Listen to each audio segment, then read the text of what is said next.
Live from the 607, it's the Ocho Duro Parlay Hour, where we're talking everything movies, TV, comics, and entertainment. Join in the conversation on social media with the hashtag ODPH, because here we go.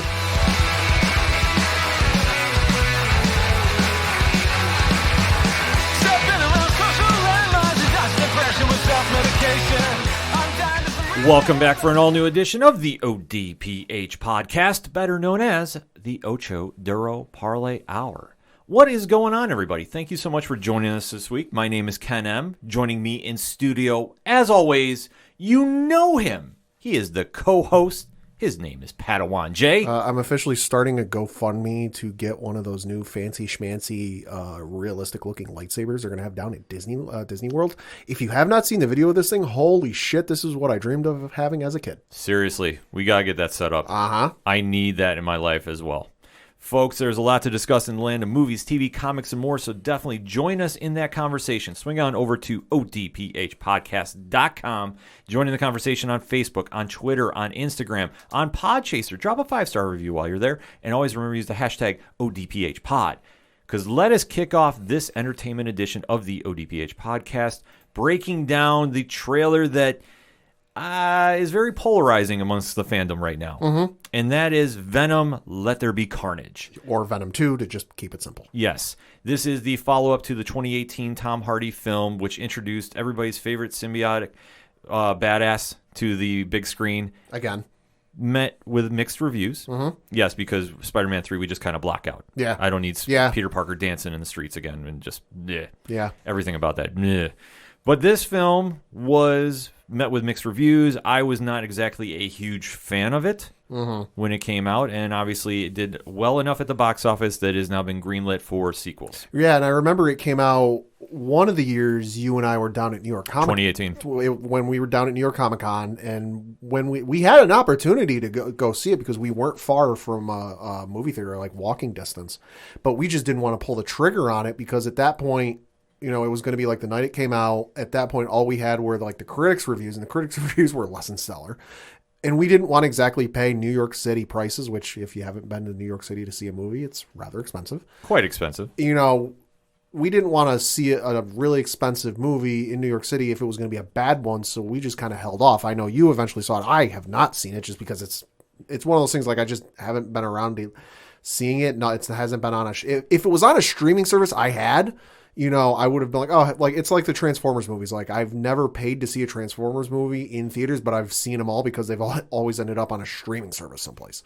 You know, to my knowledge, Venom, the first one, has not ended up on a streaming service. I have, and if it has, I've just missed it. So I haven't had the opportunity to see it yet.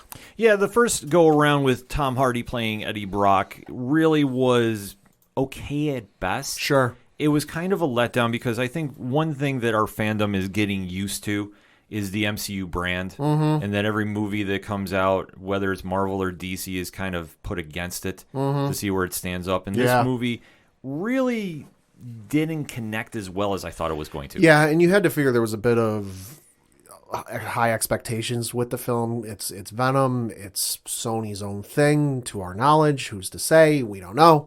You know, and also there was the high stakes with it because, like we mentioned, the last time we saw Venom on the big screen, not the most stellar performance. You know, and plus you've got the Marvel banner on the front end of this thing. Now, Marvel, for the first one, wasn't directly involved with this. This time around with this trailer just came out, it says in association with Marvel, which I don't think said that before. Could be wrong. But no, there were obviously some high expectations, and you had a high bar with the first one. Exactly. And now that Andy Serkis is directing, yeah, the bar is set a little higher because we're really waiting to see, okay, what are they going to learn from the first movie and kind of run with for the second one? And obviously, due to everything going on with C-19, delays have been had. Oh, yeah. So this movie, we finally have a release date coming out for September 24th.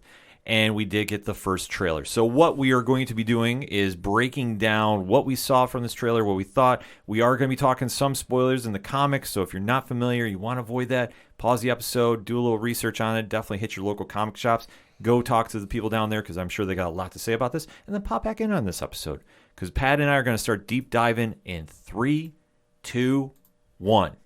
Pat, what did you think? Thought it was an okay trailer. I got to admit, playing, the song "One Is the Loneliest Number" throughout the entire thing gave me a chuckle.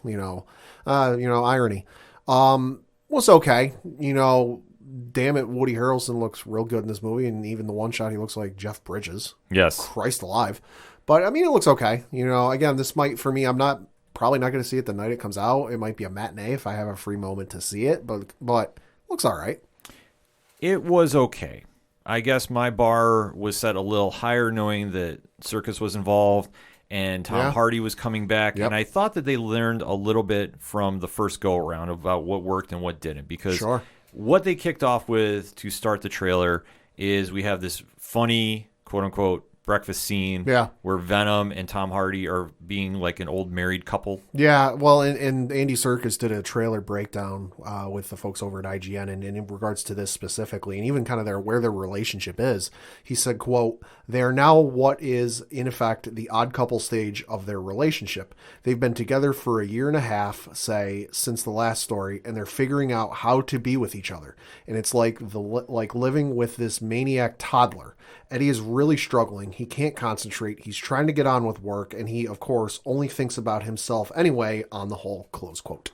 Yeah, so as we say, they have this big breakfast scene. It's meant to be funny. And, like I say, this was kind of the tone of the first movie, too. Yeah. They tried doing this offset humor. Again, it's something that if you really like it, sure, you're going to get into it. For me, I was kind of like, all right, I understand. It didn't feel forced, but it kind of felt rushed. Yeah, it feels like an odd place to put humor, like right to lead off a trailer, but given when this might take place in the film, if this takes place after like a high tension scene and this is just to kind of like ease the tension, all right, people are on the edge of their seats, their heart rates might be going a little bit, let's calm things down a little bit, let's have a little fun. Right.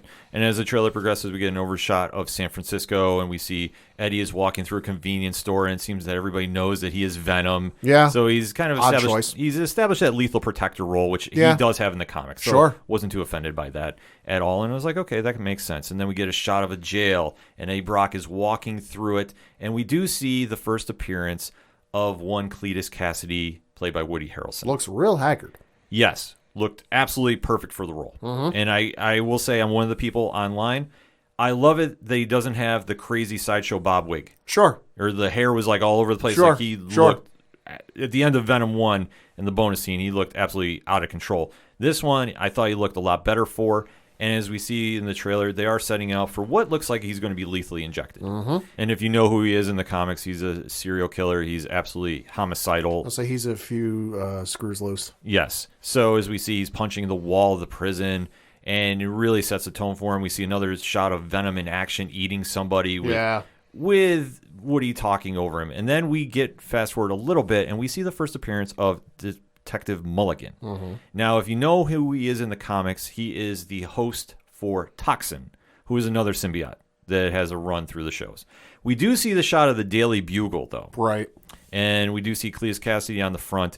And I know that there's another shot of the Bugle paper that had everybody losing their mind, per se. Not exactly the Who is Mephisto, but we did see Avengers and Nightmare in there. What did it say? Avengers defeated by Nightmare or something to that effect? It was something quick. Everybody's kind of running with it. Yeah, well, because given who the upcoming villain for Doctor Strange 2 is, known to be Nightmare, the internet's going, oh, it's connected. Oh, they're in the same universe.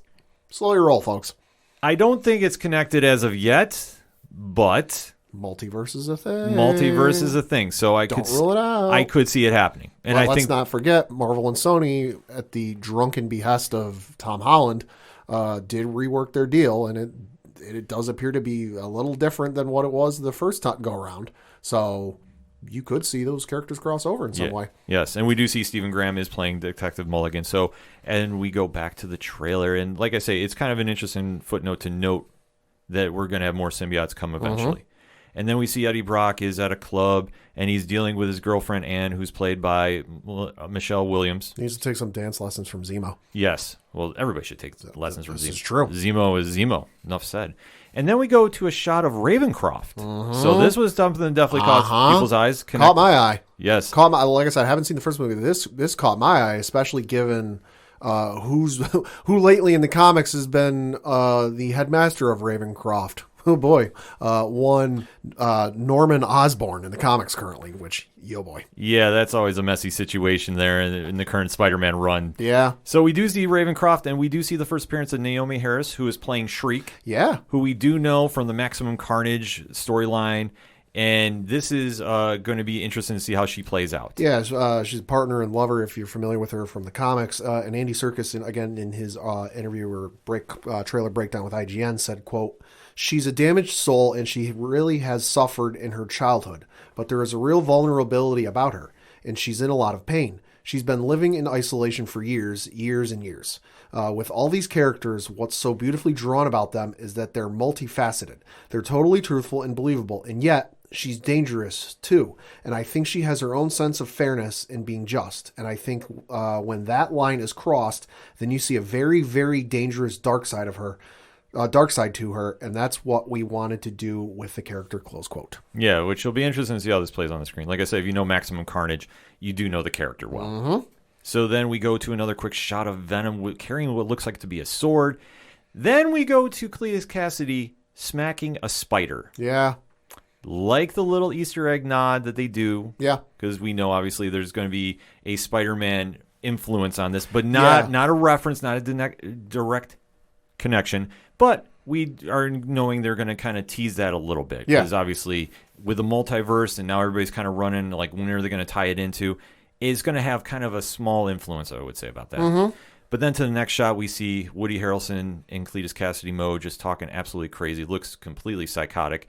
And then we see him in what looks like to be about ready to get lethally injected. Yep. In front of what we're assuming his victims' families. Yeah. It's kind of a dark scene. Yeah. I got to admit. It was not for the tame at heart. Yeah, so I'm just kind of assuming that that's where they're going with. And then as we see he's getting injected, we do see... They're trying to inject him. They're trying to inject him, and then we see red come out of his veins. It doesn't go well. No, it definitely does not. And then we see what looks to be the transformation into Carnage. You see the case that he is in breaks. Mm-hmm. We see the building is on fire. We see two characters walking out, so we're assuming that's Carnage and Shriek. Yep. So that is never good for anybody. No. We see Venom jumping through the city too. So there is a fight that's going to be going on downtown Frisco. Yeah, and having Carnage unleashed is never a good thing, because if Venom, when he's at his worst, is a full card short of a full deck. Mm-hmm. Carnage has absolutely no cards in his deck and is just nuts. He's been like that since we've seen him debut in the comics in 1992. Yeah. So this is nothing new, that he is just completely a more psychotic version of Venom. Yeah, and if they go with kind of like an homage to the Ultimate Spider-Man Carnage route, watch the fuck out, because, spoiler alert, the way he kills Gwen Stacy in the Ultimate Spider-Man comics, yikes. Yeah, which... I'm surprised they didn't come out and say this was going to be rated R, because with Carnage involved, you would think it would be. Yeah. I mean, they might teeter on that hard PG-13. Yeah, I would imagine that it's like, if we're checking off boxes, it's one or two boxes away from being R. Yeah, definitely. And then we go to another couple shots of Shriek screaming in her case too, or her prison cell. Mm-hmm. And like you see, finally get a little shot of her in the powers. We do see another quick shot of Detective Mulligan and Venom trying to eat him. So there's interjecting more of the comedy, which I was like, do we really need it at this point? Like, I didn't like how it was cut and set up. If Spider-Man, if it was like a traditional Venom story where Spider-Man is the foil, I'd understand it, just because the times I've seen Venom in some of the comics and in the cartoons and in some video games, it like the back and forth of the banner has been there when Spider-Man's there, just because it's Spider-Man's banner, it's Venom's banner going back and forth. I would understand it. To me, Venom's never been like the haha crack one-liners like Peter does. Mm-hmm. Yeah, it's just something that he's never been about. But, well, he started embracing that role. He can do it, just it's not like his go-to like it is with Peter. Right. He's kind of evolved to doing that now. So, it definitely depends on what writer you read. I mean, Donny Cates, I think, has made him a true standout character. I think the work he's done in any of the Venom books he writes, I think, are absolutely amazing, what he's done with that character. That's the one that you should really focus on. I mean, there's been some great interpretations of him in the past, and obviously you can say about A. Brock and Flash Thompson and everybody who's at the symbiote. But when you really delve into Venom, I mean, he is somebody that really took that part of Spider-Man and tried implementing it and turning it up 1,000. Oh, yeah. And that's why I say, like, this movie, I think they tried a little too much with the humor. I mean, that's one thing problem they had in 2018. Yeah. It seems like they're trying to just copy it for this one. Yeah. Which I'm not super excited about, But if it makes sense when it's all put together, and I hope it is, then I'll be okay with it. Sure, it's one of those things that, like, you're seeing a lot in the trailer, but it could still be dialed back from the amount of humor you saw in the first one. Yeah, exactly. Because, like I say, the evolution of Venom has always just been something to watch. Yeah. And it just depends on where you really want to go with it. I mean, when he's playing like he's absolutely bat crazy, it works fine. But then when he's also doing that teetering balance between him and Eddie Brock, it also really shines here, too. Like I say, that was the only real takeaway of a negative I thought with this film, or the trailer thus far that I've seen. It's just like, it seems like they're trying to be too funny, and we don't need that. Yeah. Especially when you're trying to counterbalance Carnage, which, going back to the trailer, we do see him using his powers a little bit, taking out a helicopter, taking out a van. We do see that there appears to be a prison riot breakout, and then we start going into the slow shot of him emerging in full body costume. Pat, what did you think of this? If there's anything I'm confident on this movie being great is the motion capture aspect of it, because Andy Serkis is the most prolific motion capture artist of our generation. You just think of his work as Caesar in the Planet of the Apes reboot. You think of his work as Gollum in the Lord of the Rings and Hobbit franchises. If there's any one thing I'm certain of that will be incredible with this movie, it's that the work that is done with the motion capture for Carnage and Venom, that it's going to be top notch. It's going to be incredible and some of the best work you'll ever do. But it looked awesome. Yeah, no, it definitely was a great way to end the trailer. I know they had a quick comedy scene with Mrs. Chen, who owns the grocery store that Eddie's protecting, and it's a little back and forth with Venom, which I understand. Like, you want to throw that humor in to end that trailer, sure, but maybe you shouldn't have let off with it. No. It just kind of seemed like a weird bookend. Yeah, it almost makes it look like, you're starting with comedy, you're ending with comedy. It almost looks like you're trying to make it a comedy when it's not quite a comedy. Yeah, because anytime you're dealing with Carnage, it's not really funny. No. It isn't. I mean, they do have that one shot of him by stained glass in a church, it looks like, right, to also stand out, which I know the online theory is this is leading into Null. Which, Pat, what is your thoughts on that? I mean, it would make sense for them, if Sony wants to go this route and set up like a Venom verse, I guess you could say, and have a big foil to him and introduce all the other symbiotes and have them come together. And like, if you start introducing, like, if you get to the end credits of this movie and there's like another symbiote there, another one or two symbiotes that get introduced or even like sprinkled throughout the movie, they're going for Null. Like, I feel like you don't start introducing all these symbiotes with Venom and Carnage and all the other ones and not lead to Null. Like, it would make sense for Sony, if they're doing a Venomverse and setting up for like this kind of big bad and leading to this big final battle. Well, I think that Null would be the smart money to do. I mean, he is one of the biggest characters in comics. We'll say he's also one of the hottest commodities they got going. Exactly. He literally carried the entire saga by himself, King in Black. I mean, you take a look at what Donny Cates has done with Venom and just created this new character who does have ties in with other characters in the Marvel comic universe. Null is setting up forward to being a next big bad on the level of a Thanos. And if you want to have Null be the big bad of this Venomverse, if it is going to be a thing, and you don't want it to flop like some of Sony's other properties with superheroes have, when it comes time, if they do end up bringing in Null and having Null be the big bad, bring in Donny Cates to write the scenes with Null. I mean, it's not uncommon to do that.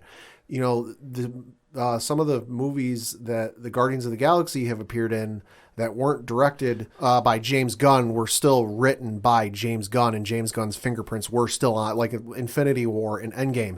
James Gunn didn't direct those, but his fingerprints are on, like, they have said that, like, no, he wrote those scenes with Guardians of the Galaxy. Yeah, and you can definitely tell that. So for Donny Cates to have a finger in this next project, and I think he should definitely have a lot of fingers in there. Oh, yeah. To really sell it home, because what we've seen thus far, it doesn't look like they're going to borrow from a specific storyline. No. I don't think you're going to see Maximum Carnage. I know you're not going to see Absolute Carnage. Oh, God, no. They're not going to do that just yet. They might allude to it a little bit because, like I say, with Carnage and seeing that church shot, which I'm assuming it is with the stained glass, they could be teasing it a little bit. Especially some of the more recent comics, they might have to tone it down a little bit for the movies, because some of that stuff I don't think they could do and get away with. They'd have to walk a fine line, but I think for where they need to go with this franchise, it's not a bad play. I mean, we have seen that rated R comic superhero movies can sell. Facts.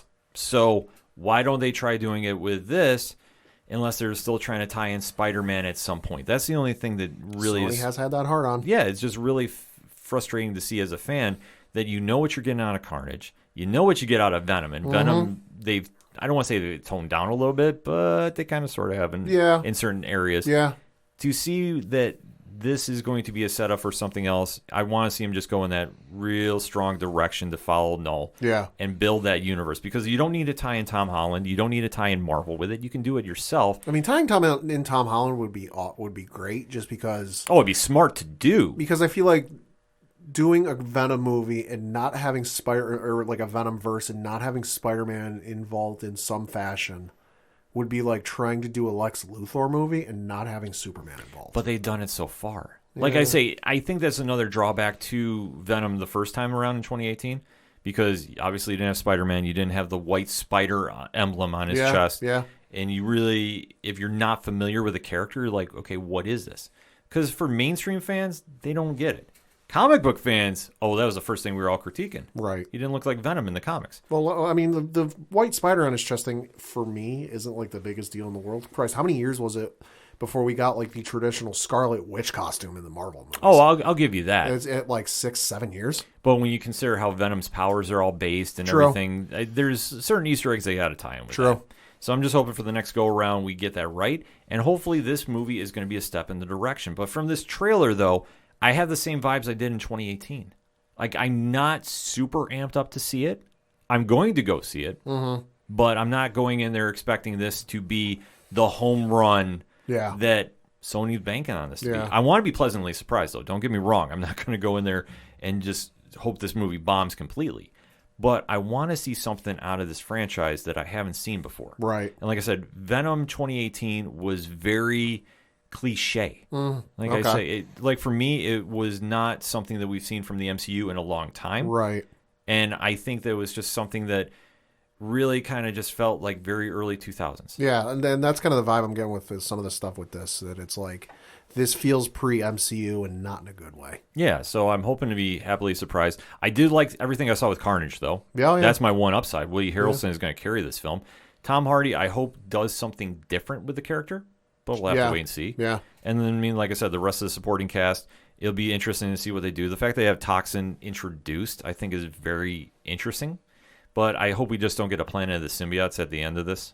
I really... Yeah. Like, I know they kind of dabbled around with the first movie. I don't want to see them go back with this. Symbiotes is not the way to go to overload it unless you just bring Null in and have him wipe everybody out.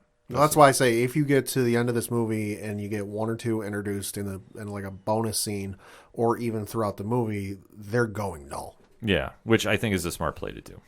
But we'll have to wait and see when it comes out in September. But definitely hit us up on that hashtag ODPHpod.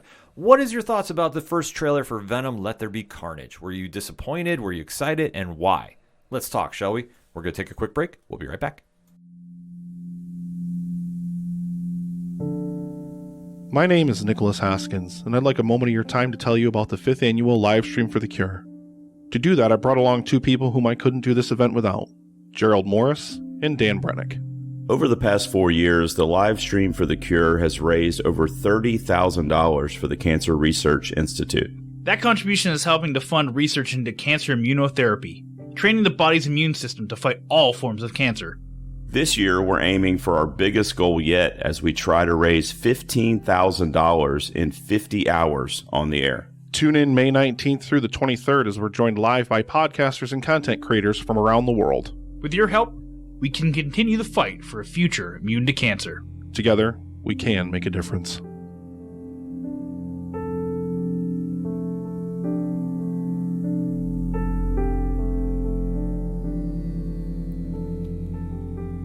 Coming back for another segment on this edition of the ODPH podcast. And there is a show right now on Netflix that definitely has garnered some buzz. The Witcher. Well, that's up there. But no, I'm referring to Jupiter's Legacy. Oh, yeah. Now, if you have not got a chance to check the show out, it has been a pleasant surprise. Yeah. It has been something that I don't think was necessarily the home run everybody was expecting. No. But we will deep dive into it a little bit. We're going to try keeping this spoiler free as well, too, because there's a lot to digest with this show. But let us kind of dive into a little background about Jupiter's Legacy first, Pat. Yeah, so this is a comic that comes from the folks over at Image Comics. It's got a bit of an irregular schedule, where the publication date is listed as on the Wikipedia pages April 2013 through present. It has apparently 10 issues, so you've got 2 volumes. First volume is 5 issues. Second volume is 5 issues, and then it's got a spin-off called Jupiter's Circle, which has also got some issues out.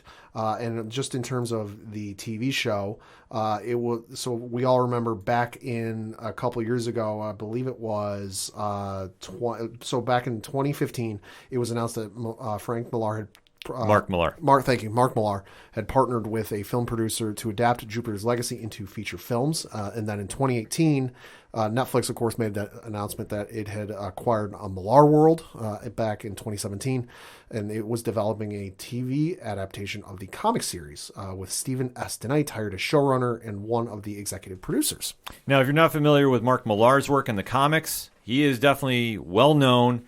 Most notably, he's done the Ultimates, which is the precursor for the Avengers in the Ultimates universe. Right.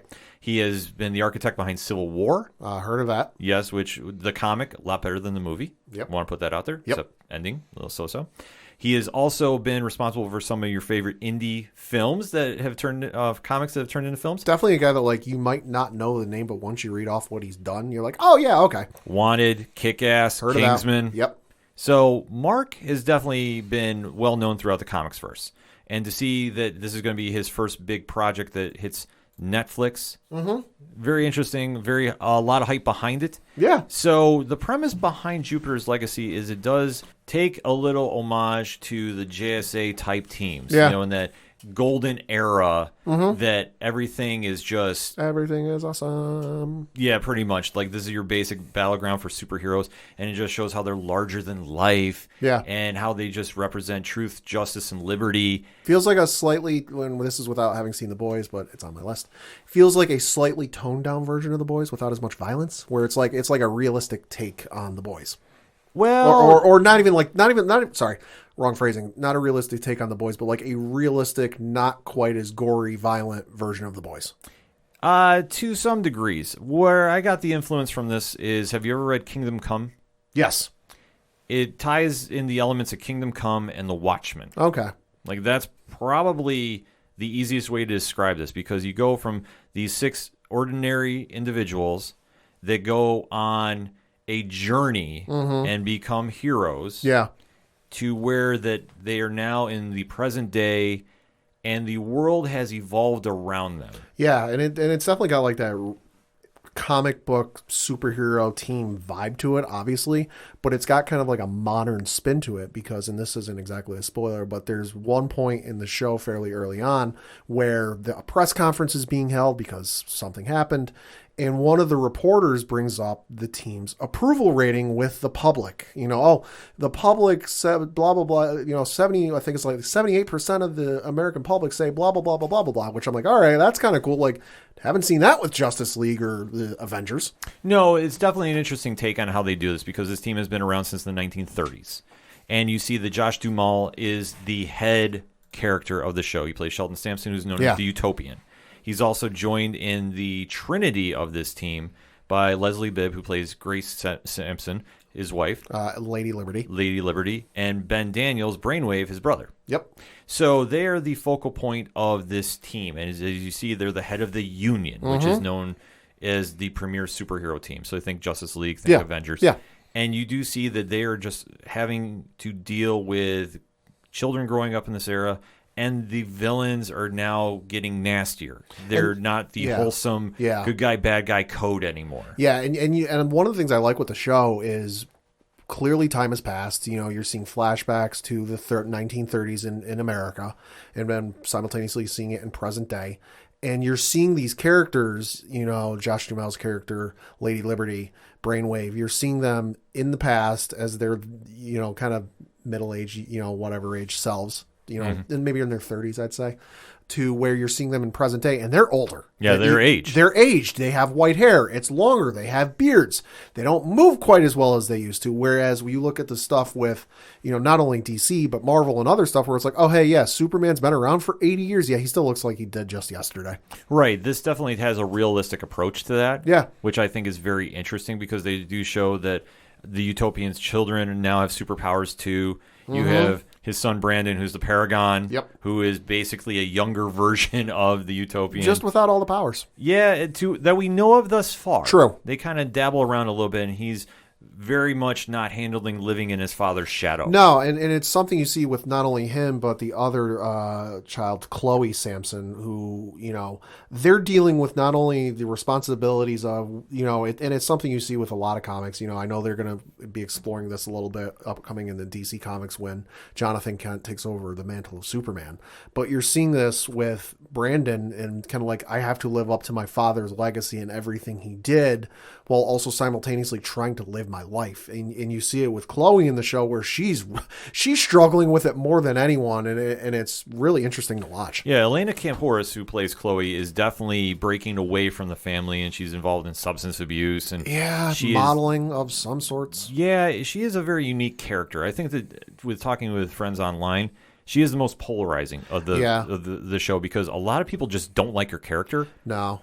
I'm not a huge fan of her. I like the character and not the actress. No, yeah. I for me, I enjoy it, but it's not in that like, oh, this is awesome way. I'm like, oh, this is interesting. Like, there's the one scene fairly early on. I want to say it's in like episode 2 or 3 where Sheldon, the father, goes to visit her, and she's, I think they're Midwest or West Coast or something, and she's on the East Coast, and he goes to visit her and goes to her apartment or her house or wherever she's living, and he offers to bring her bagels from her favorite bagel place in New York. And she's like, oh, I can't, I've got a shoot coming up. So he shows up to the apartment and he goes, oh, and I forget the exact verbiage or what he says, but he says something to the effect of like, oh, your shoot where like your knees and arms and everything are covered. And it's totally like a conservative, very nice and friendly look. And she just kind of stares in without saying a word. And he goes, that was a joke. Yeah. Like, okay, she does modeling of some sort. Yeah, there's something that he is just struggling to agree with because where he is stuck is his head is still in the 30s. Mm-hmm. And he has not evolved to the times. No. And with an incident that happens with a supervillain named Black Star in this, it is the tone and the pace car for this show. Yeah. Because what it does is it ties in the element of is the ideals of the golden period of superheroes outdated? Yeah. Is the ideas of Superman passe? Mm-hmm.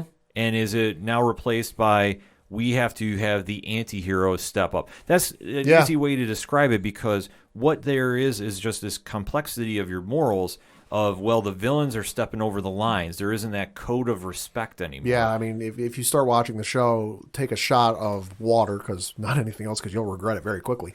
Take a shot of water every time they bring up the code. It's something they bring up very frequently in the show, and something happens along the way where the code is essentially, and it's what you see with classic Superman, is stop the bad guy, throw him in prison, even Batman, not just so much just Superman too, but like Batman, Superman, like, oh, stop the bad guy, throw him in jail. Oh, shucks, he gets out.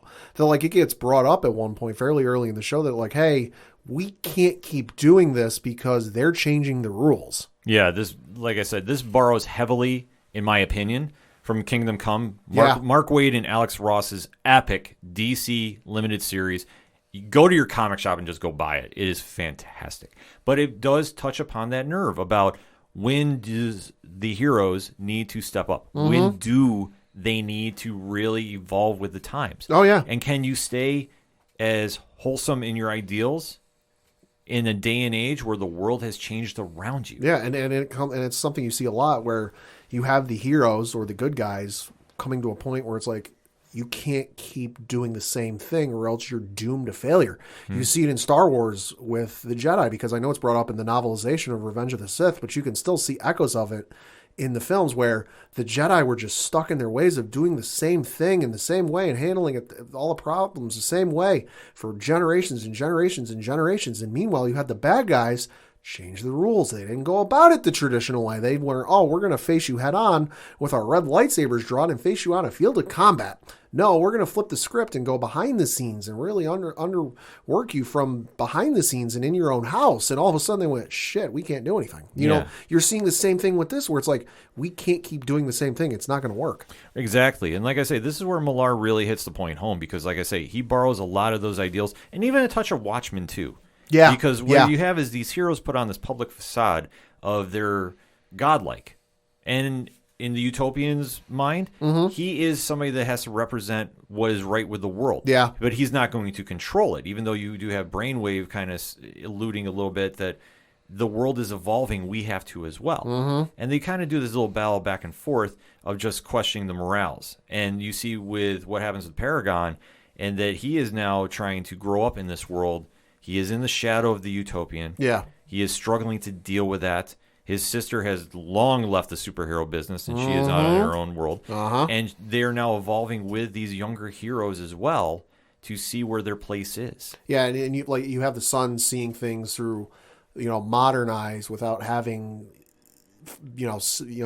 having all the knowledge and viewpoints of what happened before, where he's seeing things in a modern way and going, okay, I see what you're doing and I understand it, but just it doesn't work anymore. And yet you have the father going, no, we have to keep doing this way. Yeah, that he is unwilling to give up on this code, that he is willing to stick to his beliefs no matter who he alienates out of this.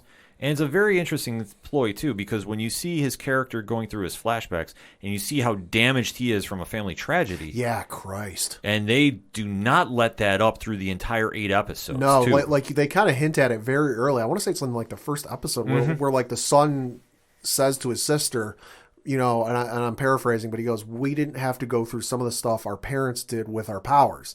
And it's like, oh, okay, that, understandable, whatever, we'll see. But then, like, as the episodes go on, you see what exactly they had to go through, and you go, holy shit. No, yeah, there is a lot of psychic trauma that Samsons have all gone through, all of them, really. And you see Josh Duhamel, who I can't stress enough, I think did an amazing job in this role, that he definitely took elements that you see from Superman and then definitely flipped it on script. And I thought he did it very well. Yeah. And I thought trying to balance out the flashback sequences, which I will say, though, if I got to be a little critical of it. Sure. They did go back and forth a little too much. Yeah. I'm not through the entire show. I'm on episode 4 right now, but the back and forth does feel a little much at times. Yeah, even like when they get deeper in the show too, they do go back and forth. And the one area that I thought they didn't do a great job with is you keep getting introduced to new characters. Yes. And it seems like there's a lot thrown at you on first watch that you will get a little confused with. And I think that's something that they should fix for season 2, because I would assume this is going to get greenlit for season 2. But it's a very, I don't want to say annoying factor, but it does weigh a little much when you're trying to just break everything down. Yeah, no, like I said, I'm on episode 4, but watch 3 episodes. It is a little overwhelming with all the flashback sequences, especially when you have to kind of like look and go, oh, they're dressed in old-timey clothes, so they're in a flashback sequence. But like, it doesn't even feel like a natural sequence to go from the scene previous and into the flashback. It's just kind of like, oh yeah, hey, we're going back in time because reasons. Even when they go through and they show one instance, which happens with Hutch, who's played by Ian Quinlan, who I think is fantastic on the show too, by the way. He is a sleeper show stealer on this one.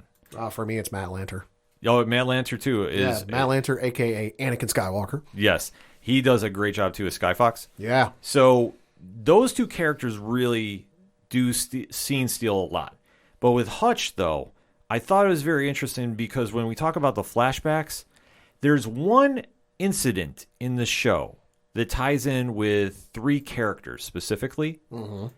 And it's all told through different eyes, but they do flash back to the different sequences. Sure. So it does get a little confusing in that instance, but once you kind of get down to you understand who everybody's involved with, it does make a lot of sense. But I think at first watch, though, it was a little distracting. I'm not going to lie. But overall, though, I did enjoy the show. Yeah, no, I'm enjoying it. Like I said, I'm on episode 4. It's great so far. I'm enjoying the hell out of it. Just my one gripe is, just the flashback sequences. And I'm sorry, gotta say, because I didn't mention it. Black Star is a bootleg Mongol from DC. Like, look at a photo of him, then look at a photo of Mongol, and tell me I'm wrong. No, absolutely. I mean, they do borrow a lot from the DC universe, in my opinion, for this show. Yeah. There's a lot of characters that do look somewhat similar. It feels like a DC universe if that universe were in our, like, real life and just what would actually happen. Yes. And Black Star is played by Tyler Mane, who was originally Sabretooth in the first X-Men movie. Really? Ooh, interesting connection. So tie him back into the comics overall. It is a good show to check out, though. I will say, absolutely. I do recommend it. I do say the ending, without spoiling it, though, it is going to confuse you a little bit because there is something that happens and you're going to have to really put some things together to understand the payoff. Right. Because at first watch, it felt a little rushed. Sure. And there's a couple of things that you have to kind of put together a little bit. But once you get that payoff, it does make a lot of sense. Right. I wasn't sitting there like jaw on the floor dropped. Sure. But I did appreciate it, though. Sure. And it's a quick series to get through. I mean, I just looked it up. It's 8 episodes, and the longest episode in the series is episode 7, which is 56 minutes. Yeah. Everything else is varying degrees shorter. Oh, yeah. It's a quick show to buzz through on Netflix. So it's not like, some of the other stuff where I remember with like some of the Marvel Netflix stuff where it was like 13 episodes and all of them are over an hour. Yes. And I think that's kudos to Stephen DeKnight, who's the showrunner for this show. Yeah. Who we also know from Daredevil. Oh, okay. So definitely a lot of comic influence on this show. But overall, though, I do recommend it. I think that they do an amazing job about bringing this story to life. Yeah. And like I say, you do see a lot of influence from Watchmen in this. You do see a lot of influence from Kingdom Come. You just have to get back to the legacy of Jupiter and breaking that down to, okay, do you evolve in the times or do you stay to what brought you to the dance? I mean, that's the overall theme of this. Because it's New Guard versus Young Guard. And how is the future taking over the reins? Yeah. It's a story that we've seen before in comics. Yep. I thought they did a very good job about illustrating it, but I do think, though, they do rush a lot of characters at you, and there's certain ones they don't establish. Sure. But they want to focus it on the Samson family and how fractured they are in real life.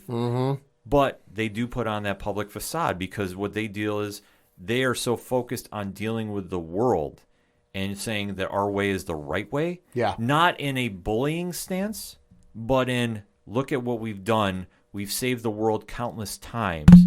Trust the process. So this is where the ultimate line is drawn in the sand here, folks. Yeah.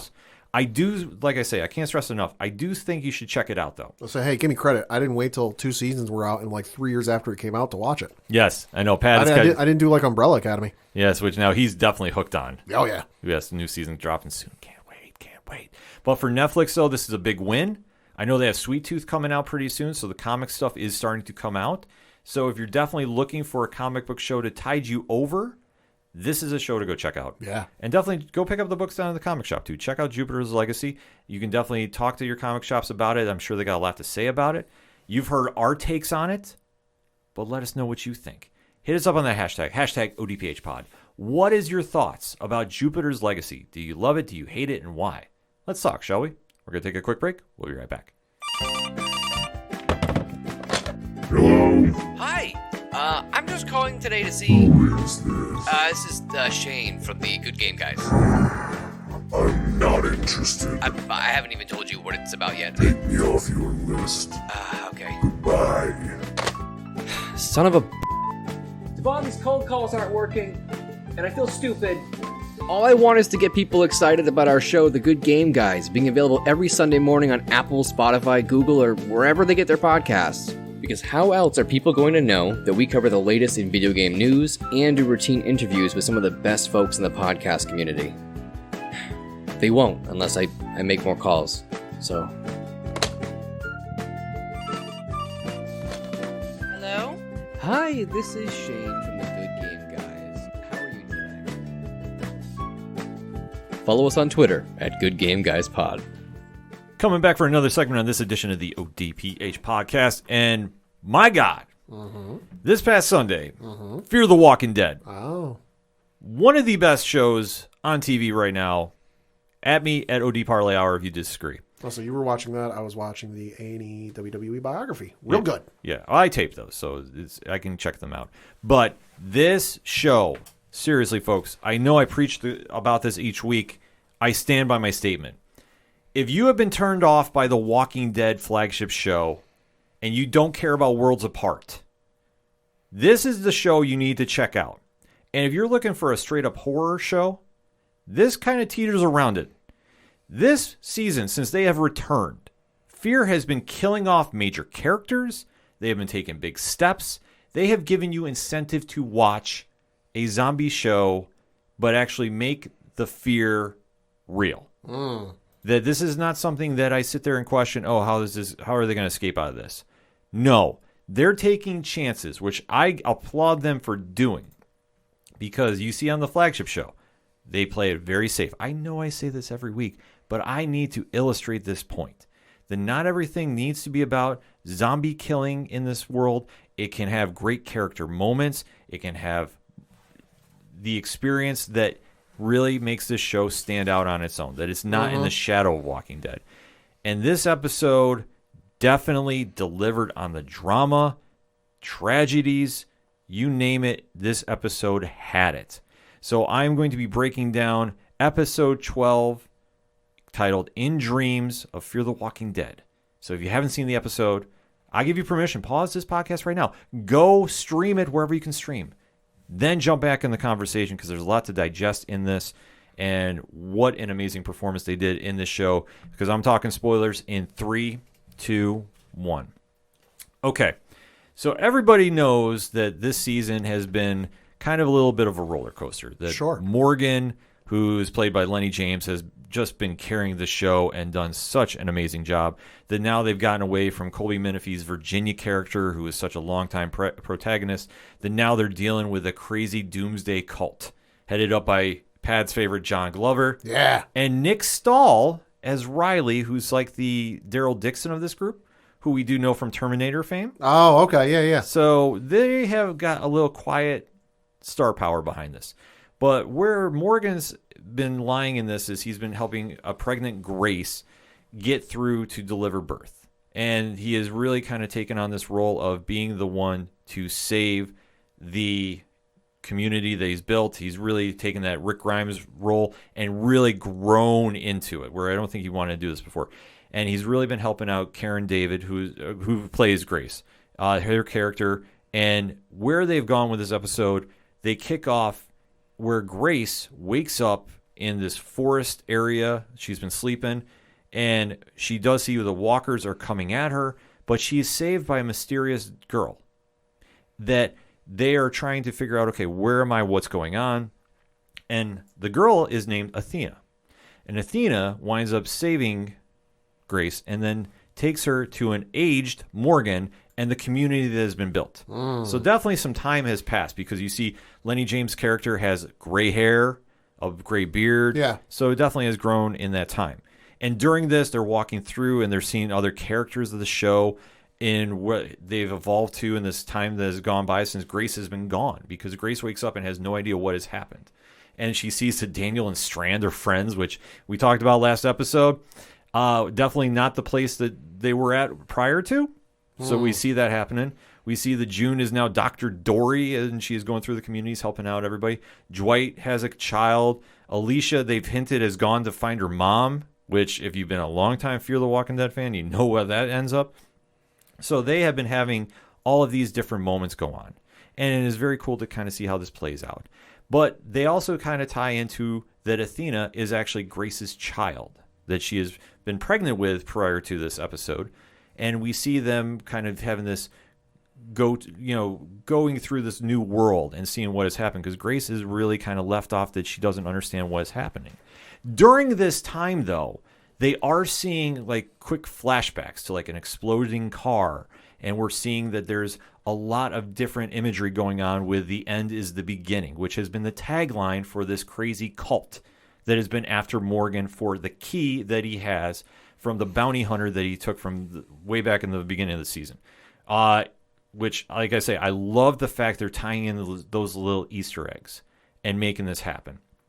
And as they're going through, they do have these flashbacks, and then they're coming across another group of walkers. And you see Athena is trying to talk to Grace, and they're having this kind of heart-to-heart moments.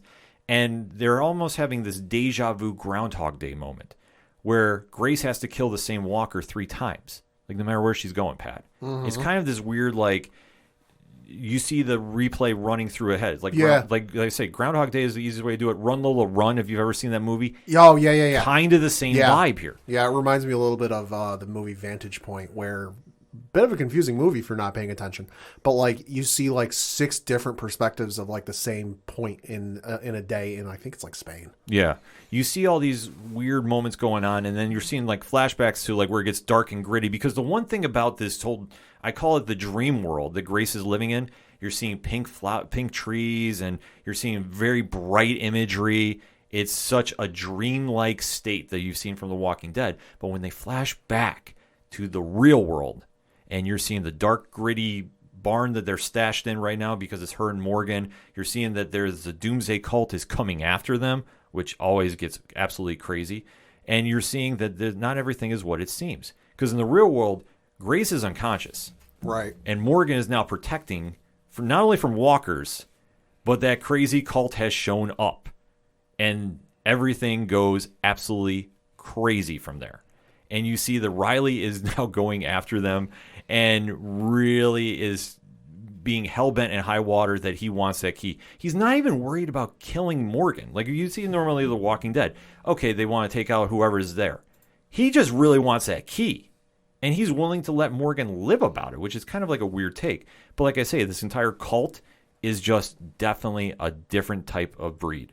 And like I say, the imagery they have for that cult, like they really put that fear into it. And they really show how absolutely batshit crazy they are, which I love seeing. But as we go back, because they do some going back and forth, though. It's like time jumping. So we go from the real world where Morgan is moving Grace to safety to the dream sequence where Grace has to fight a Riley that's in the dream world, and she winds up killing him. And then they have this talk with Athena as they're going to try getting back to camp. Because it's all about wandering this new world and finding their place. And Grace is doing an amazing job about trying to really fit in and see what is going on there. Like, it's just a cool play that they do to see how everything shapes up. And as they're going through, though, they do have the battle for the keys on both worlds. Because you do see that after everything is done with Riley in the dream sequence, he comes back as a zombie. Which makes sense. Walking Dead. In the real world, though, he does make this play to go and attack Morgan into the barn.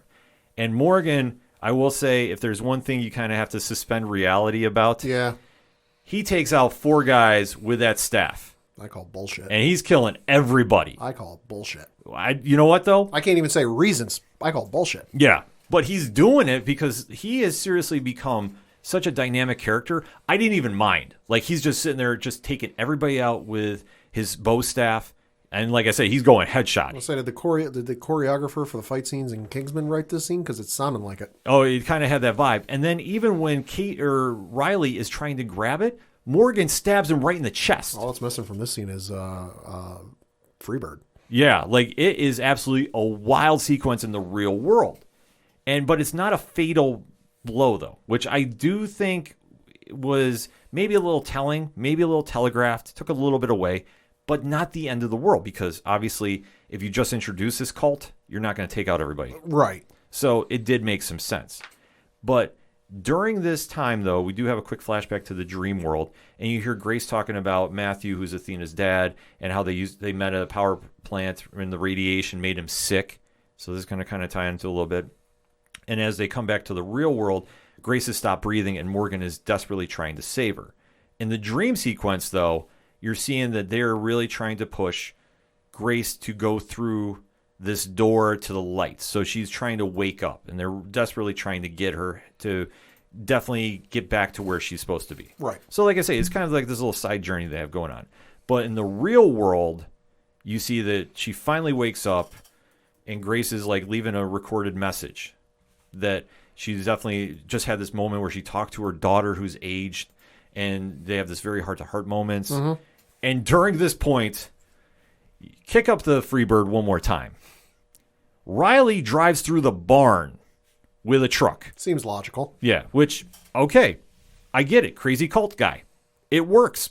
No argument. Nick Stahl did a fantastic job. I'm loving him in this role. He is just absolutely crushing it. And he goes right through the barn, gets out with gun pointed now because he's smart about it. Sure. Well, I mean, if you're going to try taking out Morgan, you're going to need to come with a little more than ammunition than you had the first time. Just saying. But at this point, he points the gun at a pregnant Grace and gives Morgan the ultimate ultimatum. And during this, Grace is desperately trying to reason with Morgan, and she says a line, the key is not the future, she is. Because she has already had this epiphany that, Athena is going to be the one to save everybody. And it's a very dramatic scene. Morgan reluctantly gives Riley the key, and then they have the sequence where you hear Roy Orbison's In Dreams start playing. And then Grace is giving birth to Athena, but unfortunately, Athena is stillborn. Yeah. And they did touch upon this when they referenced about the power plant radiation. It unfortunately killed Athena. Grace and Morgan are absolutely devastated by this. It was such a powerful scene of how well they acted this, and it was just such an emotional punch in the, absolutely just wrecked me. I was like, whoa. I mean, kudos to the actors for doing this, because this was not an easy scene to watch. No. And let alone I can only imagine about them trying to act this out. No, and I feel like, births and pregnancies are something that The Walking Dead, for probably obvious reasons, hasn't delved into too much. Mm-hmm. But the thing I think a lot of people got to remember is this is a post-apocalyptic world. They don't have all of the medical benefits and technology that we have in our real world lives. That this is essentially putting them back into, I don't want to say medieval medicine, because that was, bloodletting was a thing. Google it at your own discretion. But it kind of puts it into that like 19th century, 1800s kind of medicine where it's like, you kind of know what you're doing, but you're still kind of behind the eight ball because you have to adapt and kind of relearn things. Yeah, and it was just such an emotionally just devastating scene. Oh, yeah, that's gut-wrenching. Yeah, it was absolutely gut-wrenching to watch, and like I say, I applaud the actors for just, the portrayal, but man, just watching this at home, it hit me, and I was like, it was something that they very easily could have gone up to the point of and then gone around it, because hey, we don't want to go, we want to kind of go near this and not really go full tilt into this, but they didn't shy away. No, they didn't. And like I say, Fear the Walking Dead is definitely one show that doesn't take an easy way out about any of their emotional stuff that they do on this show. And I mean, just from the past couple episodes, they've delved into a lot of topics that are not per se zombie related, to put it very mildly. They have done such a fantastic job about delving into the human side of the zombie world, which I understand we've seen before in the Walking Dead flagship show, but I don't think ever to this level of quality and degree, that they've really emphasized that fear is not exactly all that is zombie related. It's the real world itself. And the episode ends, and I was absolutely blown away by this episode. I thought the performances were absolutely amazing. I dug this episode a lot, and I cannot wait to see where they go. I mean, this season has definitely been a roller coaster ride, and I'm so glad I jumped back on the ship here, because I remember, and I've been one that I've preached about this many times, I gave up on this show. Season 2 was absolutely hot garbage. I'll stand by that. Mm-hmm. But after going and it's watching the New York Comic-Con panel, I was sold on the beginning of this. I jumped back in, and I have no intention about getting off this train. Fear the Walking Dead is must-watch TV, folks. Don't believe me? Try it out. Let me know. Hit me up on that hashtag ODPHpod. Check out this season. Season 6 has definitely been an amazing run from start to finish. Only maybe a couple filler episodes per se, but I am super excited to see where it goes. And like I say, for anybody that's been turned off by The Walking Dead, this will either kickstart you back in or it's going to put the nail in the coffin, one way or another.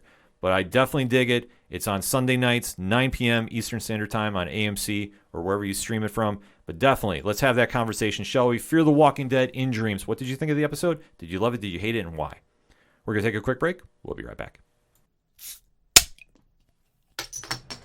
Yeah, Brian Wayne here, your host of the Cheers to Comics podcast, the podcast dedicated to delivering the most current content in the world of comic books. So whether you're looking for the most spectacular interviews of the creators that make the things that we love, or you're looking to maybe line your pockets with some speculation, this is the podcast for you. So tune in on Mondays and Fridays, and you are guaranteed to never miss a beat, the pulse of this amazing, amazing comic book industry.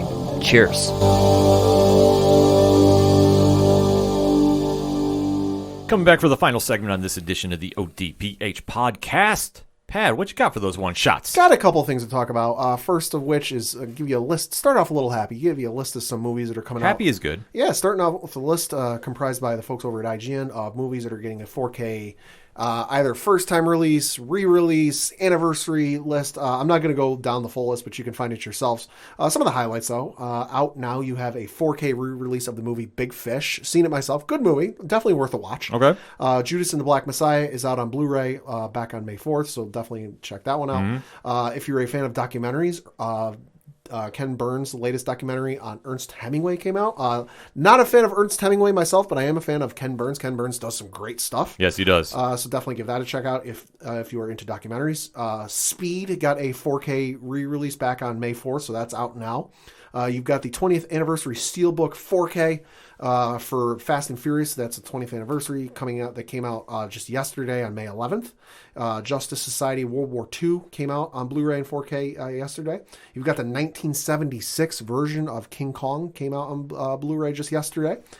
Saw, the initial one, not the new one, which is getting real bad reviews. Yeah, coming out this week, too. Oh, it's getting real bad reviews. Yeah. But the first one is getting a 4K re-release. That came out just yesterday. Also came out yesterday is Shrek, the 20th anniversary edition, which, Christ, I cannot believe Shrek came out 20 years ago. It feels like just yesterday I got it on VHS. Yeah. I was watching it at home. But that came out yesterday in 4K and Blu-ray, so definitely check that out. I know this one's near and dear to your heart. Coming out May 18th. 4K re-release, Animal House. God bless it. One of the greatest movies in the history of mankind. Yeah. Also coming out on May 18th is the Dragonheart 5-movie collection series. You've also got Raya and the Last Dragon. That's the film from Disney coming out on 4K. That is on May 18th as well. You've also got Psycho coming out on 4K May 25th. Okay. Super 8, of course, the J.J. Abrams film, very good, getting a 4K release on May 25th. It's also getting a 10th anniversary Steelbook 4K release. And then lastly, you've got Season 15 of Supernatural coming out on Blu-ray, and also Supernatural, the complete series, coming out on Blu-ray on May 25th. Exciting stuff right there. Give me my Animal House, damn it. Yeah. Love that movie. Yeah. Next up, going to talk about the Golden Globes and everything going on there. I'm not going to do a full deep dive on it because, let's face it, we'd be here for like 4 hours. Exactly. If I did a full deep dive on it. But there is some very big shakeups. Now, for those of you who aren't familiar, you've heard of them, but you're not quite sure what the Golden Globes are. The Golden Globes is an award show put on by the Hollywood Foreign Press Association, which is a group of about 90 journalists. I've heard numbers ranging from 87 to 90, so it's somewhere in that neighborhood, that has been around since 1944. It's put on by that organization, and they nominate the movies that are put into the award show, and then they vote on said movies. And they're kind of always been like, not the biggest award show in Hollywood. Obviously, that'd probably go to the Oscars, but they are kind of like the crystal ball precursor. It's a good gauge for what's going to happen at the Oscars with the Golden Globes. But there is a bit of kerfuffle, a little brouhaha. Back in February, the LA Times put out a lengthy article that detailed decades of, quote, self-dealing, unethical actions, homophobia, sexism, and racism by several members. So, yeah, not good. I mean, no, not good at all. I was listening to one podcast from ABC News that was talking about it, and they were talking to their entertainment reporter who, for a couple times, just because of the timing and size and space, has been put into press rooms with the Hollywood Foreign Press Association. And whether it's a language or a culture thing, there have been some questions asked over the years, and this person didn't go into detail, but did say there have been some questions over the years that he's heard that he went, why the hell are you asking that? That's really awkward. Yeah. But so you've got that going on there, and there's been a bunch of controversies over the years, not limited to, like I mentioned, bribing, And it seems that it's been one of those behind the Hollywood scenes that Hollywood think that like they all know about it, but there's really not much the actors and actresses could do about it. Because in 2012, 5-time host Ricky Gervais said that compared the Globes to the Oscars, saying that the Golden Globes were, quote, a bit louder, a bit trashier, a bit drunker, and more easily bought. Allegedly. That's a quote, by the way. So, which drew big laughs at the times. So what's going on with this? So you had the article come out from the LA Times back in February, kind of detailing all these issues that were going on, so questionable nominations, like such as this year you had the pop star Sia had a film come out titled Music. Admittedly, I've never even heard of this movie. Yeah, me neither. But it got 2 nominations at the Golden Globes, despite it being blasted by the critics to the point where I looked it up. Its tomato meter for critics was at 8%, and the 8%, and the audience score is 13%. Holy sh! But it got 2 nominations at the Golden Globes.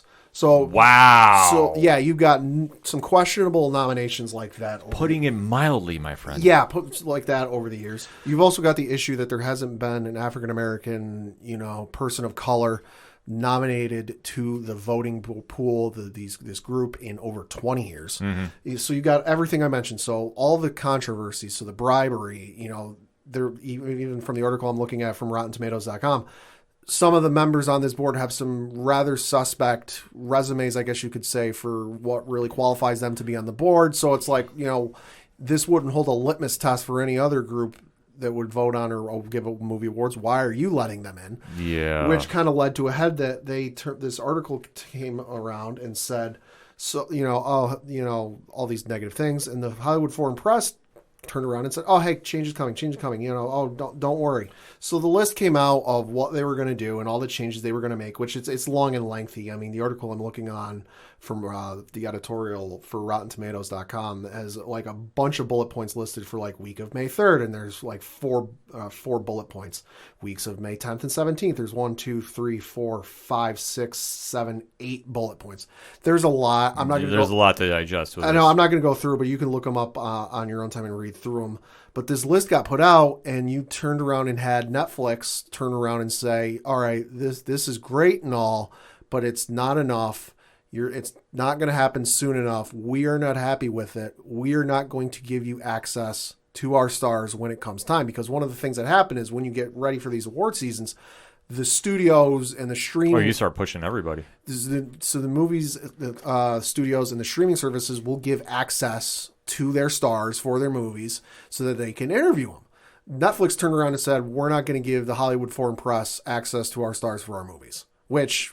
not just TV shows anymore. There's some pretty big movies coming out. I mean, Zack Snyder's got Army of the Dead coming out in like a week or two. Mm-hmm. So Netflix turned around and is not going to give access to the Hollywood Foreign Press Association. Amazon turned around and did the same thing. So you had Netflix say, we're not giving you access. Amazon turned around and said the same thing. You also had Warner Media, which is Warner Brothers, HBO Max, Cartoon Network. It's a whole slew of things. Turn around and say, yeah, no, sounds good to us. We're not giving you access to our stars either.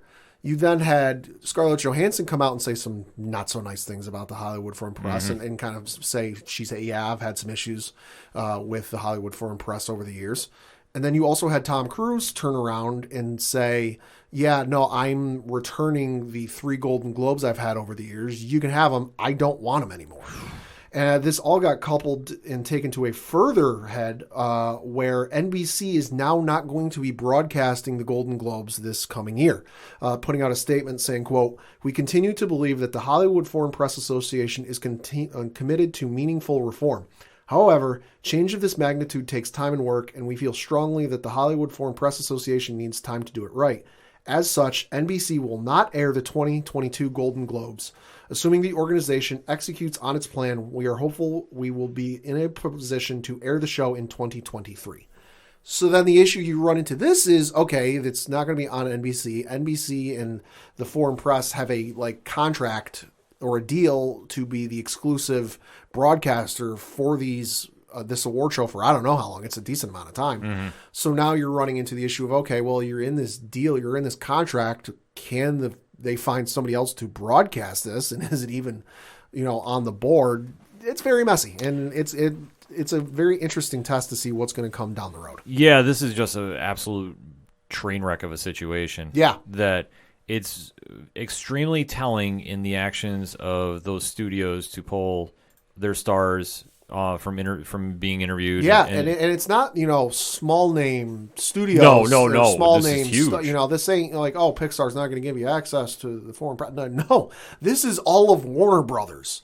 So this is, you think about it, this is like Dune, Tenet, all their movies they got coming out. And you got Netflix, which, like I said, not just TV shows and reruns of TV shows anymore. It's some fairly big movies. They're big movies, plus with Tom Cruise returning his Golden Globes, and then with NBC polling or saying they're not going to air it. I mean, the only thing there I'm wondering is with the contract details, what happens? Yeah. Because that could be a situation where maybe... I'm only speculating here. I don't know the legal details of this. Yeah. But would they just quietly put it on Peacock streaming and say, well, it's aired, but they're not going to do any advertising. They won't let you know it's on. Right. Yeah, it depends on all the legalese because, and the lawyers are going to get involved, and this is going to get real messy. Yeah, absolutely. Is it a case of NBC is contractually obligated to air the things, which with your train of thought could happen? They could just dump it on Peacock and go, well, there you go. We fulfilled our obligation to the contract. Yeah, exactly. So that's something they have to keep in mind. So because it's not like NBC sitting there hurting for the ratings. I mean, ratings for award shows over the last 5-10 years have not been what they're used to. Just because, let's face it, it's cool to see the winners, and it's cool to know who won, especially for possible moments like at the Oscars a couple of years ago where La La Land won. Oh, hey JK, we got the wrong envelope. Yeah, for moments like that. But let's face it, it's a slog to watch these damn things because it's supposed to be 3 hours, but it ends up being like 4.5. Where it's like, oh yeah, the Oscars I know are notorious for it, where it's like, oh yeah, that's supposed to start at 8 o'clock and be done by 11 o'clock, but it's going till 12:30. Yeah, I mean, I just think award shows are almost coming passe. Yeah. I mean, the Oscars will always be the Oscars because that's always such a tradition with Hollywood. Same thing with the Emmys. I mean, that always does stand out. Yeah. I mean, anything involved in the EGOTs, that's going to last the test of time. Anything that's not involved in that conversation, in my opinion, is just going by the way of the dinosaur. Yeah. I mean, it's going to be extinct. But with this whole situation, it's a very loud message they're sending, and if those allegations are true, they're absolutely well-deserved. Oh, yeah. Switching over to some happier news, at least for me, one of the most anticipated sequels I'm waiting for that hasn't even started filming yet is getting some amazing casting announcements. That would be the sequel to Knives Out. Your jam right there. Knives Out 2. Of course, we do know that Netflix made a deal to produce and be the exclusive streamer for said movie when it comes time. It's not going to come out. Well, it'll probably come out in theaters, but it's going to be on Netflix. They paid the small sum, chump change of $400 million. We do know that Daniel Craig is returning to reprise his role as the detective Benoit Blanc. Rian Johnson is also going to write and direct the sequel, but we got some casting announcements in the last week or so. So joining said film, one Dave Bautista, who you might be familiar with. You've also got the likes of Edward Norton. Yes, that Edward Norton is joining the film. And just announced today by the folks over at Deadline is Janelle Monáe joining the cast. Whoa, okay. This cast is only 4 or 5 people, and it is already stacked. Well, when that first movie came out, it drew such a buzz, and I think it just got more eyes on the project. And it was my late pick for one of them. It came out in 2019. If you haven't seen it, it is fantastic. It is a better adult version of Clue, like board game and movie. It is absolutely fantastic from start to finish, and came out late in the year. I don't think I saw it with my girlfriend until maybe New Year's Eve, 2019 when it came out. I remember it was the last movie I saw in 2019. Fantastic freaking film from start to finish. Brilliant. When they said they were doing a sequel, I'm like, yes, give me more. Yeah. It's just so good. Absolutely. Switching to some other stuff that I'm very excited to have come back. One of my favorite shows as a kid that was on Nickelodeon is making a return, and that is Legends of the Hidden Temple. Ooh. Yeah, so this was the game show that was part history, part game show, all frustration. It's moving over from Quibi, which is obviously no more. All of that stuff got bought up by Roku. The library, I should say, but the reboot itself is moving to CW, and the game show is going to be led by adults and not kids, which there's still time for me to compete. I wanted to compete on this show when it was on so often, but I never got the opportunity to write in and do it. So there's still a chance. Still a chance. CW announced it has ordered a Legends of the Hidden Temple reboot. It's going to keep the original Ancient Runes theme involving the Mayan Olmec head, which, fun fact, that head was voiced by one D. Bradley Baker, who you might know from like every animal in cartoons for like the last 15 years. Seriously, look it up. It's nuts. So it'll have the head, the moat crossings, the steps of knowledge, and the temple run. So yeah, the moat crossing, you started off with, I want to say it was like 8 or 9 teams of various colors and animals. So like you had the red jaguars and this red silver, and I'm forgetting some of the animals in there. What they went with. I know people are screaming at me, but I don't want to screw it up. Yeah. But like you started off with the moat, and you had to get across the moat, and only a certain number of teams would qualify. So then you move on to the steps of knowledge, which you would start the episode like, oh, today we're going to learn about this legend. And you had to answer questions about it and move on. And once you got to the end, to the temple, they had to go through the temple. And along the way, you'd collect these little tokens, the medallions, I think is what they were called. That like if you got, quote unquote, caught by a temple protector, you could give one or half of it, depending on what it was, to said protector, and you'd be able to keep going. If you didn't have one, you'd get caught and your partner would have to go in. And if your partner got caught, game over, you didn't get the big prize at the end. Absolutely fantastic show. Frustrating as all hell as a kid watching this, because there was one part in the temple where they had to build the silver monkey, where it was 3 parts. It was a base, a center, and a head. And you had to put them together in the right order, facing the right direction, and put it on the little shrine. And it would open a thing for you to keep going through. Oh my God, the number of times that like you look at this thing going, oh yeah, that seems pretty simple to put it together. And you'd sit there going, oh my God, no, you're putting the head on top of the legs. That's not how that goes. Yeah. Oh my God, you're putting it backwards. Can't you tell? That's the back of the monkey. That's not the arms. So frustrating. Going to probably be just as frustrating watching adults try and do it, but I'm super excited for this. I cannot wait. Yeah, I think our friends over at Geek Hop News, or Hops Geeks News, I should say, are putting their application for it. So hopefully they get in. Yeah, here we go. Yeah, it's going to keep all the classic team names. So you had the purple parrots, blue barracudas, orange iguanas, red jaguars, silver snakes, and green monkeys. The article from IGN, the revival will scale up the sets with tougher challenges and bigger prizes given to the adult contestants. 5 teams will compete with one another through challenges of strength and wit to enter Olmec's temple. Yeah, the show originally aired on Nickelodeon from 1993 to 1995. And with it coming back, something tells me being able to buy the shirts on third-party sites are no longer going to be a thing very quickly. Facts. Which is going to be a bummer. I'm going to have to grab one before they start selling it at like twice the price on their site. Fair enough. Yeah, switching to another one I am excited about. There is a new Dragon Ball Super movie coming. Ooh, okay. I'm super excited for. So we had the last one come out, which was Dragon Ball Super Broly, which came out in, I want to say it was like 2018? 2018, right. 2019, something like that. And that was the last anything Dragon Ball Super came out that wasn't the manga. The manga's still ongoing, but the movie was the last thing to come out, because when the movie came out, the anime was technically finished with the Japanese version. The American version was still getting broadcasted Americans in English and other stuff.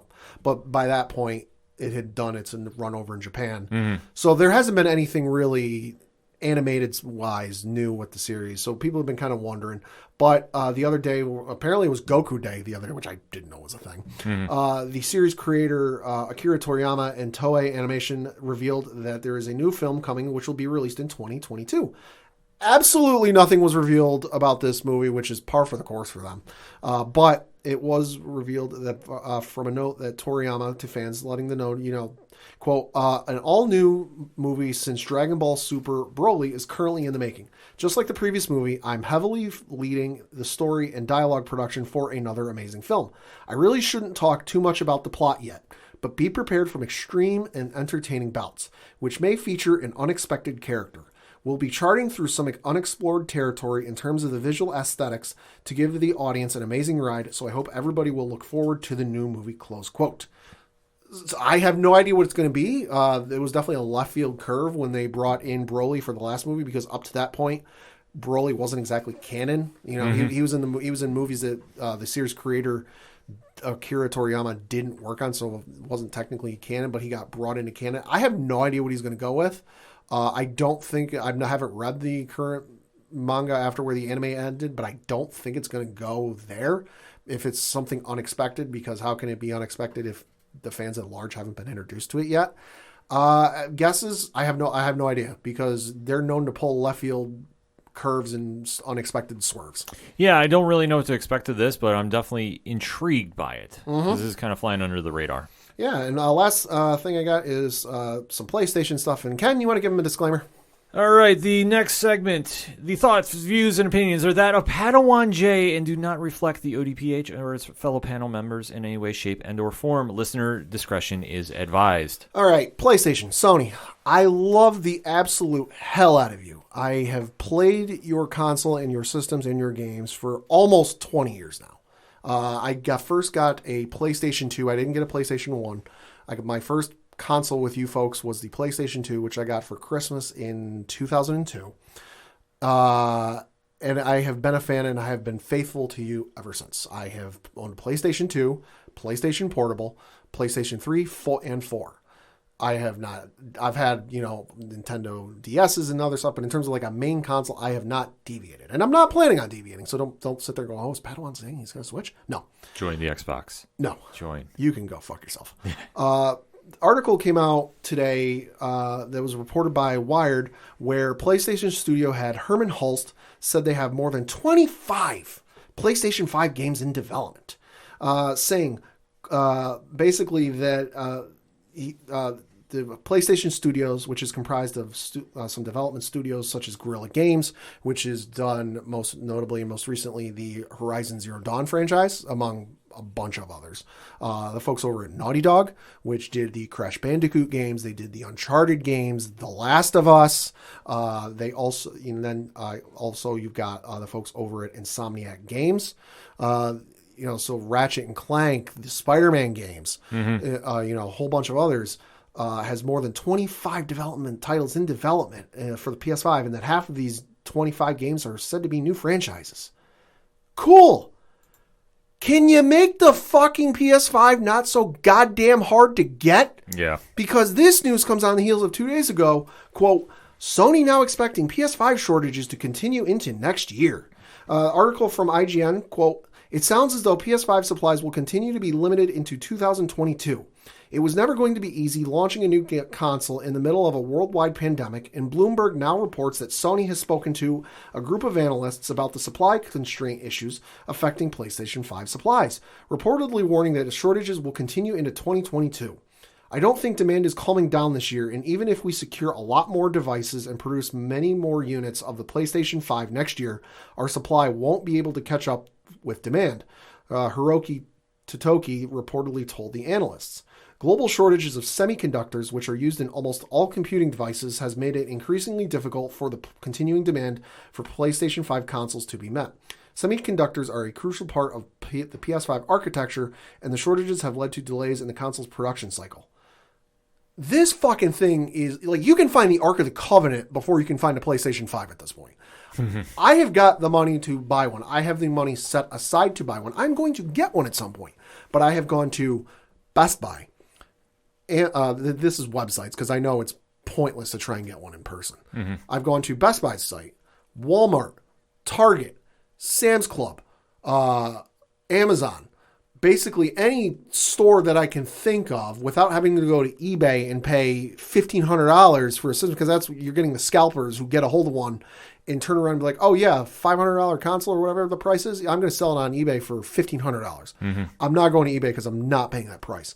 But I've gone there, not consistently, but check 1 week, skip a week, check another week. Always sold out, and I'll see it trending on Twitter that some store, oh hey, they're going to get PS5s back in stock. Sold out in under 10 minutes. That's great that you got all those freaking games that are new IPs. New IPs are always great. Don't get me wrong. I like sequels. I like continuing franchises, but you can't live off of sequels and just rebooting old franchises. You got to bring in new stuff.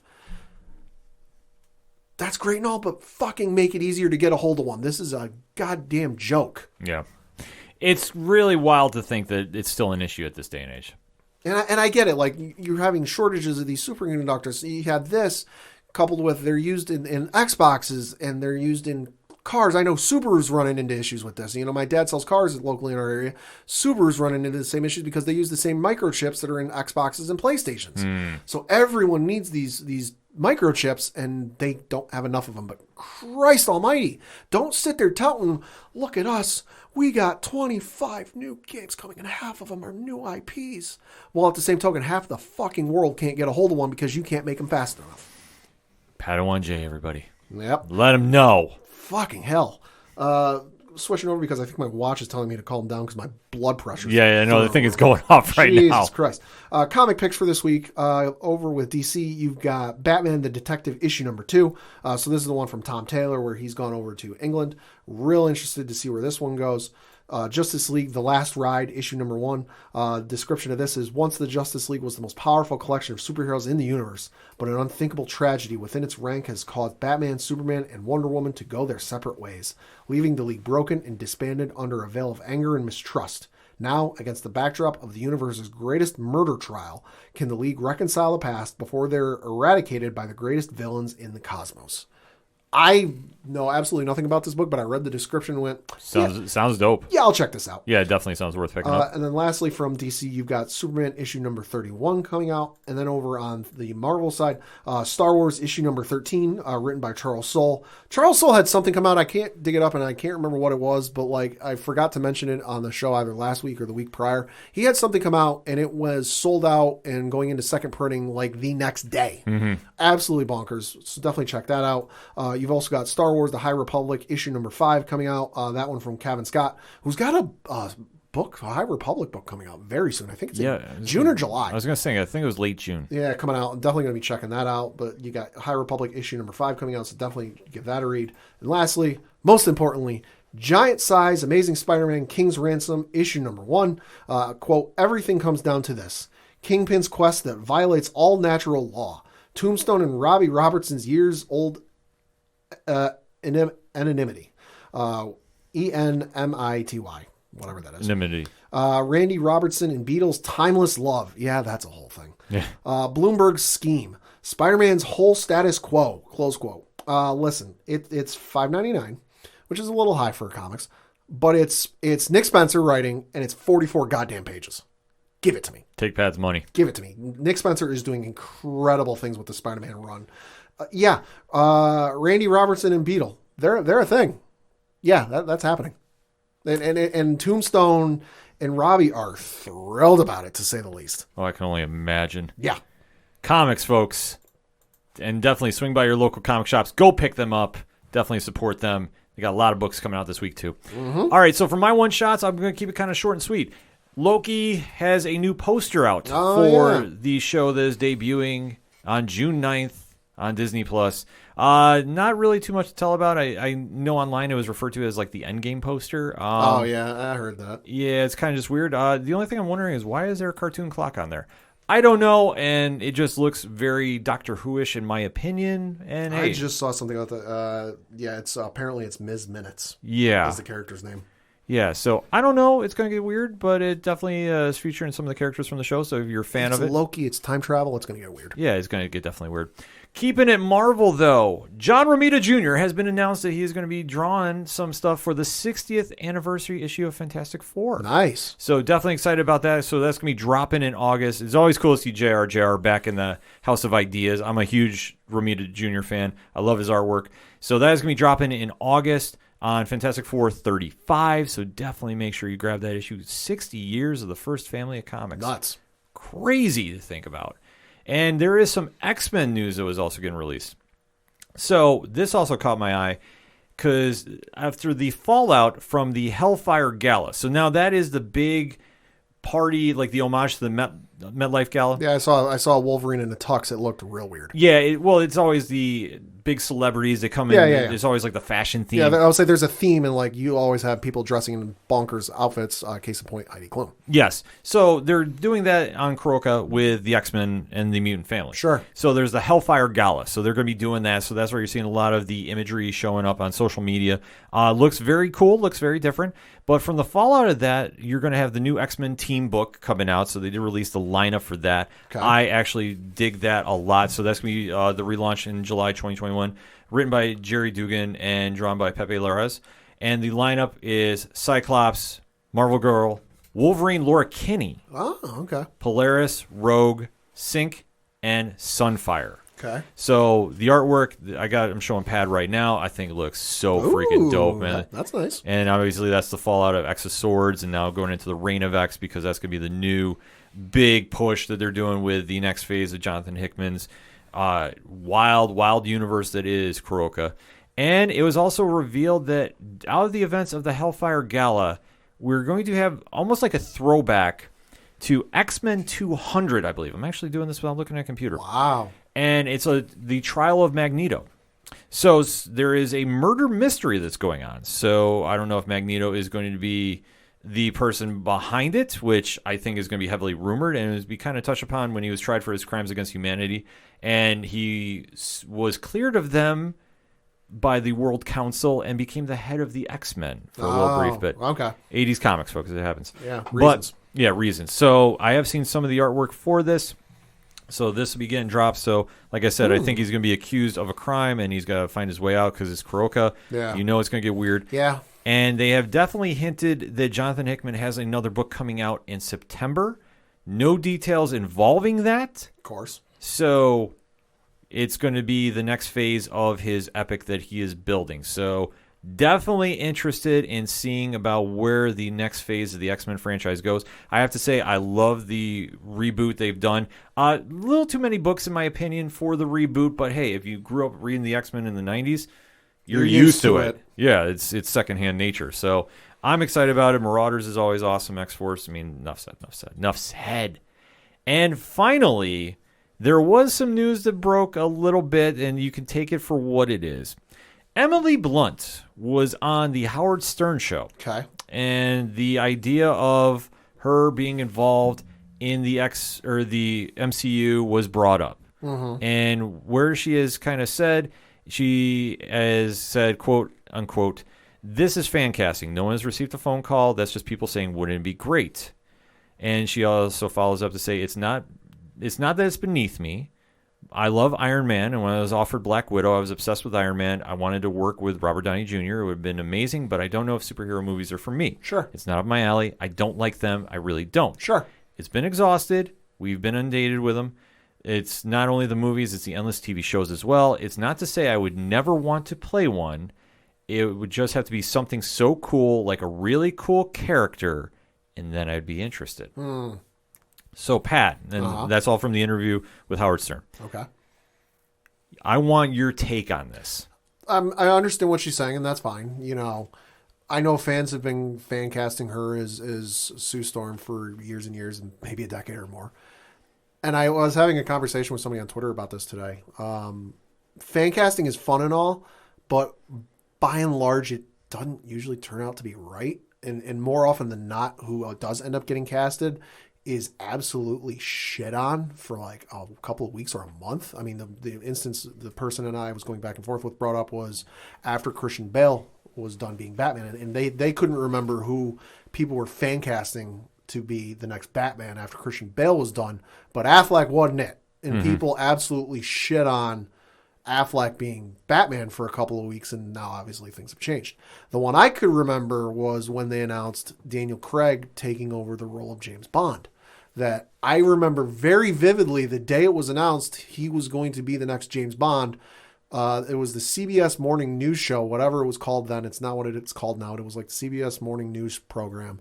You know, like Good Morning America, Today Show, or whatever here in the States, but CBS's version, where there was that little graphic at the bottom for the headline of the story they were talking about, and it was a blonde James Bond with a question mark and an exclamation point, and people were losing their collective shit that the next James Bond was going to be a blonde. Yeah. You know, the fan casting is fun and all, but if she doesn't want to do it, that she hates it, that's fine. The last thing you want to have is have somebody commit to doing a movie because it's a payday and it's an easy way to get in. Because if it's genuinely true that she doesn't want to do it and she would hate it and it'd have to be something that blew her out of the water and really blew her mind to do, that's fine. Because the one instance I can think of having an actor who absolutely hated doing a movie and it showed on the film was, Sean Connery's portrayal in You Only Live Twice, which was the last one he did before he took the hiatus, and George Lazenby came in, and we don't talk about that movie. That movie's fucking awful. But it got so bad, and this is documented, it got so bad between the producers of the film and Sean Connery that he would not film scenes if the producers were on set. And it got bad, it got awkward, and that kind of shows through the movie. That it just kind of shows. If she doesn't want to do the movie, that's fine. If she, you know, I'm not going to sit here and say you have to do it because you would be the perfect Sue Storm. Like, no, don't force her to do it if she doesn't want to do it. And internet, listen, love the hell out of you, but don't get all pitchforky torches and start hashtags for fucking 6 years that I have to mute because you're annoying the piss out of me looking at you, Snyderverse, because it's not what you want.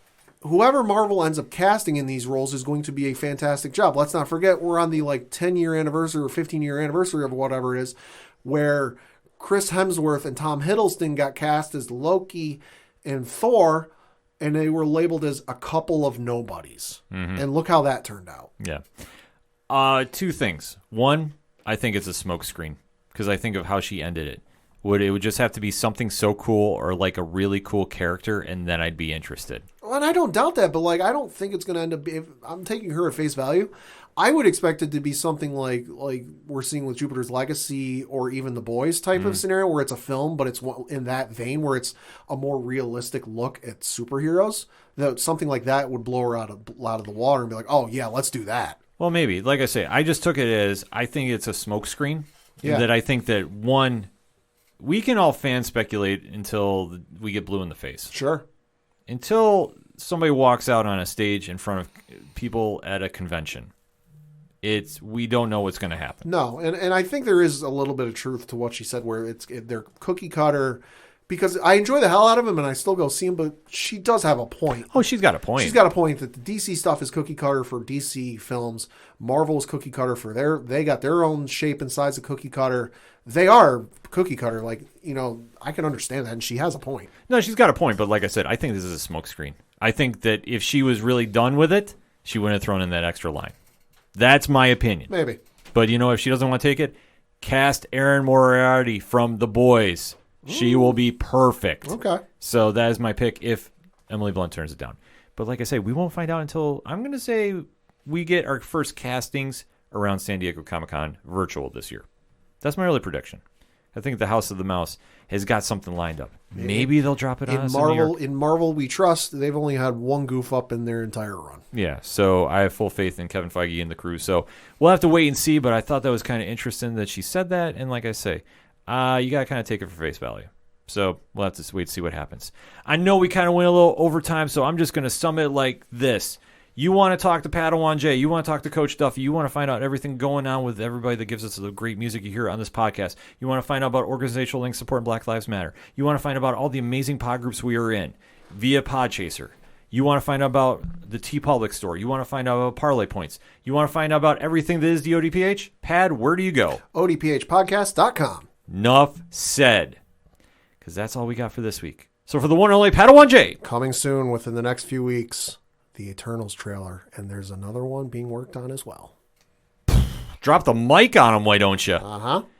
Folks. Follow me on Twitter, and I might tell you when the date is when I find out. Tell them where you can find you. ODPHpodcast.com or on Twitter at Meselyn, MESELYN. Simple. Swing on over at OD Parlay Hour. It's right there in the bio. So definitely swing on over. Say hi to him. The plug has struck again, folks.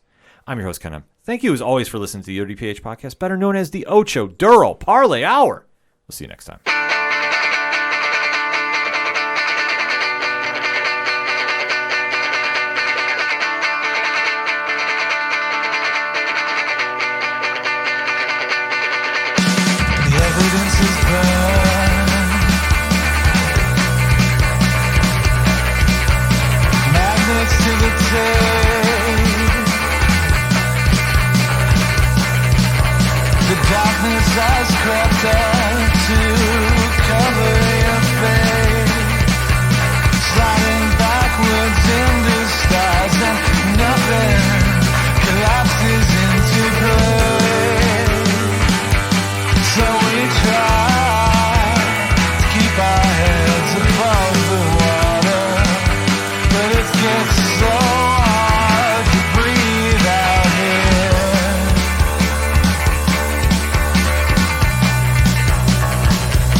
it now.